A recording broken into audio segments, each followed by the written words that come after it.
சிங்கப்பெண்கள் அதிரடிப்படை ஆரம்ப விழா நிகழ்ச்சியில ஏதோ திருமண நிகழ்வுல ட்ரம்பெட் வாசிக்கிற மாதிரி சினிமா பாடல வாசிச்சுட்டு இருக்கிறீங்க. இந்த மாதிரி பண்ணா எப்படி மக்களுக்கு அவங்க மேல ஒரு மதிப்போ, மரியாதையோ, பயமோ இருக்கும்?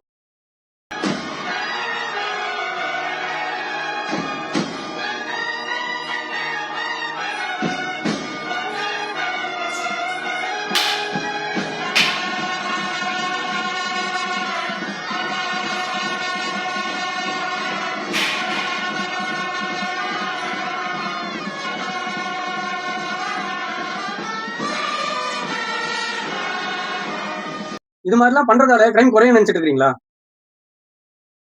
ஏற்கனவே அவன் கஞ்சா போதையில என்ன பண்றானே தெரியாம நாங்களா ஏறுனா ஜெயிலு, இறங்குனா பெயிலுன்னு சொல்லிட்டு கையில கத்தி வச்சுக்கிட்டு ரீல்ஸ் போட்டுக்கிட்டு இல்லாத அராஜகம்லாம் பண்ணிட்டு இருக்கிறான். இந்த மாதிரிலாம் பண்ணிட்டு இருந்தீங்கன்னா, அவங்களுக்கே பாதுகாப்பு குடுக்க வேண்டிய நிலைமை வந்தா என்ன பண்ணுவீங்க? சிங்கப்பெண்கள் அதிரடிப்படை இவர்களோட வேலை என்னன்னு பார்த்தீங்கன்னா, பொது வெளியில அங்கங்க இருப்பாங்க. வழக்கமான காக்கி உடை இல்லாம கருப்பு மற்றும் காக்கி அந்த உடையில இருப்பாங்க. இவங்க எல்லா இடத்துலயும் இருப்பாங்க. மகளிர்ல கண்காணிச்சுட்டு இருப்பாங்க. ஏதாவது அவதூறு நடக்குதா இல்லையான்னு பார்ப்பாங்க. சரி நடந்துருச்சு என்ன பண்ணுவாங்க? இவங்க கூட்டிட்டு போயிட்டு காவல் நிலையத்துல குடுப்பாங்களாம். இவங்களால எதுவும் ஆக்ஷன் எடுக்க முடியாது. காவல் நிலையத்துல ஒப்படைப்பாங்க. அவங்க தான் எஃப்ஐஆர் போடுவாங்களாம். இவங்களுக்கு எந்த அதிகாரமும் கிடையாது. இது கிட்டத்தட்ட இந்த ஃப்ரெண்ட்ஸ் ஆஃப் போலீஸ் மாரி வரும் போல இது.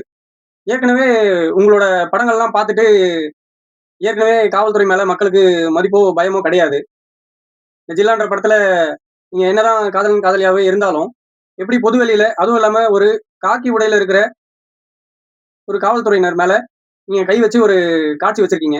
அப்பவே இந்த மகளிர் காவல்துறை எப்படி இந்த மாரி ஒரு காட்சிய வச்சீங்க அப்படின்னு சொல்லிட்டு நீங்க ஒரு ஆக்ஷன் எடுத்திருந்தீங்கன்னா, இல்ல ஒரு ஆண் காவலர் வந்து எப்படி நீங்க ஆண் காவலர் இந்த மாரி பண்ணுவாருன்னு சொல்லிட்டு நீங்க இந்த மாரி ஒரு காட்சி வச்சிருக்கீங்க அப்படின்னு சொல்லிட்டு நீங்க ஒரு ஆக்ஷன் எடுத்திருந்தீங்கன்னா, மக்கள் அப்பவே உங்க மேல ஒரு மதிப்பும் மரியாதையும் வந்திருக்கும். எப்படி ஒரு பெண் காவலர பொது வெளியில இந்த மாதிரி வந்து ஒரு காட்சி சித்தரிப்பு செஞ்சிருக்கீங்க அப்படின்னு சொல்லிட்டு பெண் காவலர் யாருன்னா போராட்டம் பண்ணியிருந்தாலோ, இல்ல ஆக்ஷன் எடுத்திருந்தாலோ, இல்ல ஒரு ஆண் காவலர் எப்படி இந்த மாரி வந்து ஆண் காவலர் இந்த மாரி செய்வாங்க, கேவலமான கீழ்த்தரமான செயல் எப்படி செய்வாங்கன்னு சொல்லிட்டு யாரோ ஒரு ஆண் காவலர் ஒருத்தர் அந்த படத்துக்கு கேஸ் போட்டிருந்தாலோ, உங்க மேல மக்களுக்கு மதிப்பு மரியாதையும் கூடியிருக்கும். புதுசா உடை மட்டும் மாற்றுனா பத்தாதுங்க. அவங்களுக்கான அதிகாரமும், அவங்களுக்கான மதிப்பு, மரியாதை, அவங்களுக்கான உரிமை எல்லாத்தையும் குடுத்தா தான், இப்படி ஒரு படை கட்டி எழுப்புனதுக்கு அர்த்தம் இருக்கும்.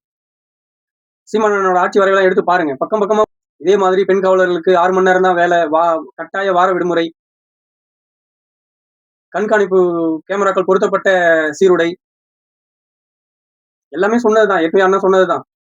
சரி நீங்க அதையே செஞ்சா கூட பரவாயில்லையே! அவங்க மேல இருக்கிற ஒரு மதிப்பே நீங்க வந்து குறைக்கிற மாரியான நடவடிக்கைலாம் எடுத்துட்டு இருக்கிறீங்க. சும்மா இந்த அல்லு சில்லெல்லாம் இந்த கஞ்சா அடிச்சுட்டு சுத்திட்டு இருக்கான் இல்லையா? அவன்லாம் போயிட்டு சும்மா "ஏய் நம்மளும் ஒரு கேஸ வாங்கிட்டு வருவோம்டா. அப்பதான்டா ஊருக்குள்ள பெரிய ஆளா நினைப்பாங்க நம்மளன்ட்டு" தேவையில்லாம நியூசன்ஸ் பண்ணி கேஸ வாங்கிட்டு அந்த ஊருக்குள்ள பொறுக்கியா சுத்திட்டு இருக்க தான் போறான். இந்த மாரி குற்றவாளிகளோட எண்ணிக்கைய அதிகரிக்க தான் போகுது இந்த மாதிரியான நடவடிக்கைகள்.